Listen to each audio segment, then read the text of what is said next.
کہا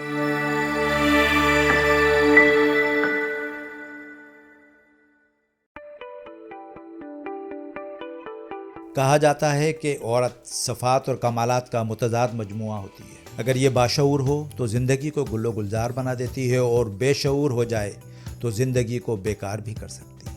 نرمی پر آئے تو گل سے زیادہ نرم نازک، اور سختی میں ایک چٹان. آج کا ہمارا ہاٹ موضوع ہے شوبز کے افق پر چمکتی دمکتی شخصیت ہانیہ عامر، جن کے ایک صحافتی حلقے کو دیے گئے ایک حالیہ بیان کی بازگشت زبان زد و عام.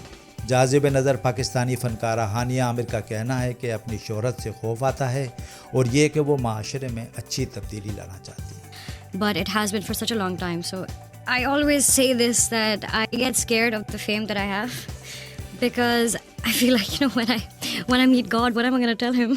What if he asks me, what did you do with whatever I gave you, and I have no answer? I just posted pretty pictures and that was it. I made a lot of money. It just doesn't sit well with me. So yeah, in any way that I can have a positive impact, or can just make people laugh with stupid stuff that I post. اداکارہ نے ایک عالمی نشریاتی ادارے کے ساتھ بات کرتے ہوئے اپنی سوشل میڈیا پوسٹ کے بارے میں کہا کہ وہ ایسی احمقانہ پوسٹیں کرتی ہیں کہ ہر کوئی خوش رہے.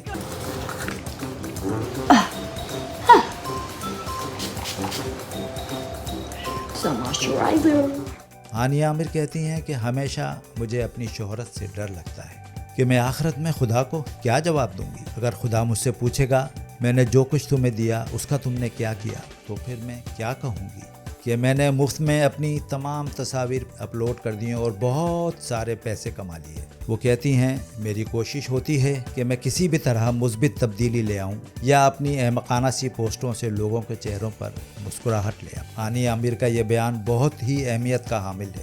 اس کو دیکھتے ہوئے ہم یہ سوال ضرور کریں گے کہ کیا باقی فنکار، کھلاڑی، نامور شخصیات، انفلوئنسرز اور بااثر شخصیات اپنی ذمہ داری پوری کر رہے ہیں؟ کیا اپنے فرائض کا ماحقہ ادا کر رہے ہیں؟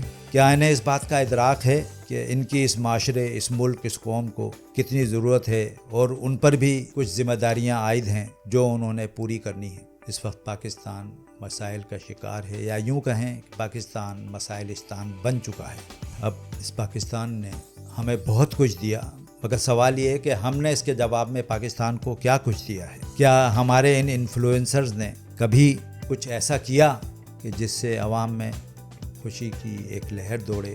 جو اللہ تعالیٰ نے ہمیں جو بھی فن دیا ہے، جو بھی مقام دیا ہے، کیا ہم نے اپنا حصہ ڈالا ہے عوام میں؟ کیا ہم نے کوشش کی ہے کہ عوام کو ہم کچھ بہتر مہیا کر سکیں، کچھ بہتر فراہم کر سکیں؟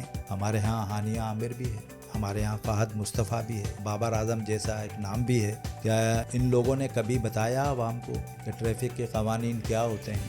ون ویلنگ سے جان بھی جا سکتی ہے. تیز رفتار ڈرائیونگ کتنی نقصان دہ ہے. ہمارے ہاں معاشرے میں ایک عجیب شوق پیدا ہوا ہے کہ ہم بہت خوشی محسوس کرتے ہیں جب ہم ٹریفک قوانین کی خلاف ورزی کرتے ہیں. خود کو ایک بہت بااثر اور ایک بہت طاقتور شخصیت تصور کرتے ہیں. کیا ان بااثر شخصیات نے کبھی نوجوانوں کو یہ پیغام دیا کہ وہ ہیلمٹ پہنیں، اپنی جان کو محفوظ کریں، ون ویلنگ سے پرہیز کریں؟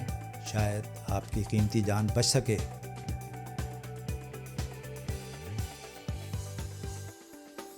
پتہ ہے کہ پاکستان میں ہر 2 میں سے 1 بچی اسکول کی سہولت سے محروم ہے. یہ ایک بہت بڑا انسانی المیہ ہے. کیا فنکاروں نے، کیا صاحب حیثیت لوگوں نے اپنی آنکھیں بند کر لی ہیں؟ کیا یہ محرومی ان کو نظر نہیں آتی؟ کیا وہ اس سلسلے میں اپنا مثبت کردار ادا نہیں کر سکتے؟ ان کے کہے ہوئے چند الفاظ والدین اور اساتذہ کے رویے میں ایک مثبت تبدیلی پیدا کر سکتے ہیں. کیا اسکول جانا ان کا حق نہیں؟ کیا تعلیم سے محروم کرنا کسی طرح بھی صاحب اختیار حکومت یہ ہمیں زیب دیتا ہے؟ نہیں. ہانیہ عامر کے اس ولا کا مقصد دراصل انسانیت کی بنیاد پر خدمت کے جذبات استوار کرنا ہے. خدمت خلق ایک بہترین عمل ہے جو ہر انسان کو انفرادی اور مجموعی طور پر معاشرے کے لیے انجام دینا چاہیے. یہ عمل نہ صرف انسانیت کی ترقی اور تحریک کا سبب ہے بلکہ اس سے فرد کی شخصیت میں نکھار پیدا ہوتا ہے. ہانیہ عامر اپنے ولاگ میں ہمیں آگاہ کرتی نظر آتی ہیں کہ خدمت خلق کا مظاہرہ مختلف طریقوں سے کیا جا سکتا ہے. یہ شہری خدمت بھی ہو سکتی ہے، جیسے کہ سڑکوں کی صفائی، بچوں کی تعلیم، مساجد، اسکولوں میں تعلیم فراہم کرنا، علاوہ ازیں طبی خدمات میں بھی خدمت خلق ایک شاندار طریقہ ہے۔ یہ عمل نہ صرف معاشرتی بلکہ انسانیت کی بھلائی کے لیے بھی بہترین ہے۔ ہانیہ عامر کی شخصیت ہو سکتا ہے تضادات کا شکار ہو، مگر ان کا یہ پیغام کہ وہ بنی نوع انسان کی خدمت کر رہی ہیں قابل تحسین ہے، اور یہی وجہ ہے کہ وہ عوام کی بھرپور توجہ حاصل کر رہی ہیں۔